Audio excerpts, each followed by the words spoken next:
హైడ్రా మరోసారి యాక్షన్లోకి దిగింది. అనుమతులు లేని నిర్మాణాలతో పాటు హోర్డింగ్స్ ను తొలగిస్తోంది. మేడ్చల్ జిల్లా మల్కాజ్గిరి తూముకుంట మున్సిపాలిటీ దేవరయాంజల్ గ్రామంలోని కోమటికుంట చుట్టూ వెలసిన అక్రమ నిర్మాణాలపై ఫోకస్ చేసింది. కోమటికుంట FTL పరిధిలో నిర్మాణాలపై హైడ్రాకు స్థానికుల నుంచి ఫిర్యాదులు వెలువెత్తాయి. దీనిపై వెంటనే విచారణ చేపట్టిన హైడ్రా అధికారులు గతంలోనే ప్రకృతి రిసార్ట్స్, ప్రకృతి కన్వెన్షన్ కు ఎలాంటి నిర్మాణ అనుమతులు లేవని గుర్తించి యాజమాన్యానికి నోటీసులు ఇచ్చింది. అయితే ఈ నోటీసులపై ప్రకృతి రిసార్ట్స్, కన్వెన్షన్ యాజమాన్యం హైకోర్టుకు వెళ్లింది. ఈ విచారణలోని అవి అక్రమ నిర్మాణాలని తేలింది. దీంతో వాటిని తొలగించాలని కోర్టు తీర్పు ఇవ్వగా 30 రోజుల్లో తామే కూల్చేస్తామని ప్రకృతి రిసార్ట్స్ యాజమాన్యం తెలిపింది. అయితే గడువు ముగిసినా అక్రమ నిర్మాణాలు తొలగించకపోవడంతో హైడ్రా యాక్షన్లోకి దిగింది. ప్రకృతి రిసార్ట్స్, ప్రకృతి కన్వెన్షన్ నిర్మాణాలను కూల్చివేసింది.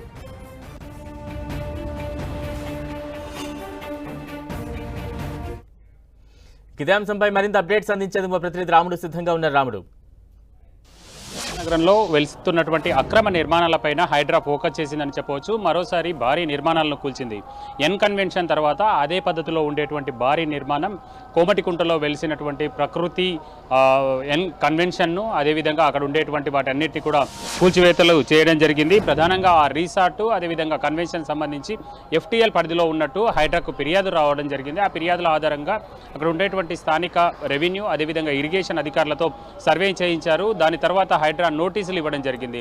ఆ నోటీసుల ఆధారంగా వాళ్ళు కోర్టుకు వెళ్ళడం జరిగింది. అయితే కోర్టు కూడా హైడ్రాకు అనుకూలంగా తీర్పు ఇవ్వడంతో వాళ్ళు 30 రోజుల్లో వాళ్ళే తొలగించుకుంటామని చెప్పారు. కానీ తొలగించుకోకపోవడంతో హైడ్రా అధికారులు రంగంలోకి దిగి ఆ భారీ నిర్మాణాలన్నింటినీ కూడా కూల్చివేయడం జరిగింది. అదేవిధంగా ఔటర్ రింగ్ రోడ్ లోపల ఉండేటువంటి మున్సిపాలిటీలు కానీ, అదేవిధంగా కార్పొరేషన్ల పరిధిలో హోర్డింగ్స్ చాలా అక్రమంగా ఉన్నాయి. GHMCలో గడిచినటువంటి 1-2 సంవత్సరాల వ్యవధిలో వీటన్నింటినీ కూడా తొలగించడం జరిగింది. కొన్ని ప్రాంతాల్లో ఉండేటువంటి వాటిపైన కోర్టు కేసులు ఉన్నాయి. కానీ చుట్టుముట్టు ఉండేటువంటి మున్సిపాలిటీలు, కార్పొరేషన్లలో భారీగా హోర్డింగ్లు, యూనిపోల్స్, యూని స్ట్రక్చర్స్ ఉన్నాయి. వాటన్నింటినీ కూడా తొలగిస్తున్నటువంటి పరిస్థితి ఉంది. ప్రధానంగా మున్సిపల్ అదేవిధంగా కార్పొరేషన్ అధికారులు పూర్తి సమాచారం ఇంకా హైడ్రాకి ఇవ్వడం లేదు. వాటన్నింటినీ కూడా ఇవ్వాలని హైడ్రా అధికారులు వాళ్లకు లేఖలు రాయడం జరిగింది. దాని ఆధారంగా కొన్ని మనం చూస్తే ఇటీవల శంషాబాద్ పరిధిలోను, అదేవిధంగా కొత్వాల్ కూడా ఈరోజు తెల్లాపూర్ ప్రాంతంలో ఉండేటువంటి అక్రమంగా వెలిసినటువంటి యూనిపోల్స్ను, అదేవిధంగా యూని స్ట్రక్చర్స్ను, వాటితో పాటు నిర్మాణాలపైన హోర్డింగ్స్ కోసం ఏర్పాటు చేసినటువంటి వాటి అన్నింటినీ కూడా స్ట్రక్చర్స్ అన్నింటినీ కూడా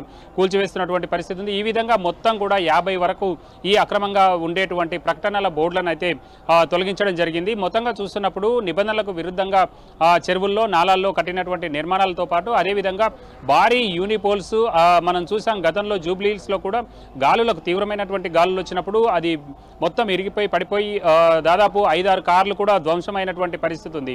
ఆ విధమైనటువంటి ఇబ్బందులు వచ్చేటువంటి అవకాశం ఉంది. అక్రమంగా వెలిసినటువంటి ఈ విధమైనటువంటి యూని స్ట్రక్చర్స్కి, యూనిపోల్స్కి ఏ విధమైనటువంటి స్ట్రక్చర్ ఫీజిబిలిటీ అంటే స్ట్రక్చర్ స్టెబిలిటీ సర్టిఫికేట్లు ఉండవు. కాబట్టి ప్రమాదాలు జరిగేటువంటి అవకాశం ఉంది. కాబట్టి వాటిపైన కూడా హైడ్రా ఫోకస్ చేసి వాటన్నిటిని కూడా తొలగిస్తుంది. బలరాం, రైట్, థ్యాంక్ యూ రాముడు.